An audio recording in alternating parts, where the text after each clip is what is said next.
જામનગરમાં Gujarat gas pump નજીક અકસ્માત સર્જાયો. સીએનજી ભરાવ્યા બાદ કાર આગળ વધતા ઊંડા ખાડામાં ખાબકી. સદનસીબે કારમાં સવાર તમામ લોકોનો આબાદ બચાવ કરવામાં આવ્યો.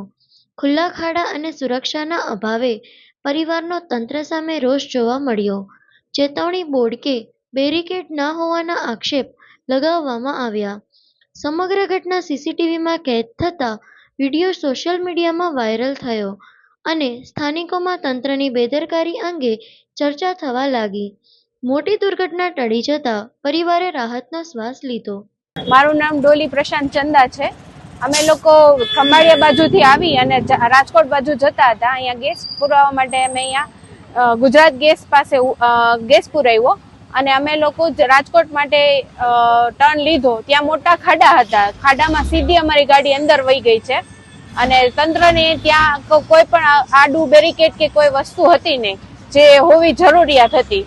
જે હોત તો કદાચ આજે અમારી ગાડી અંદર ન ગઈ હોત. સદનસીબે અમને કોઈને કશું થયું નથી, પણ જો કદાચ કઈ થયું હોત તો કોણ જવાબદાર હોત?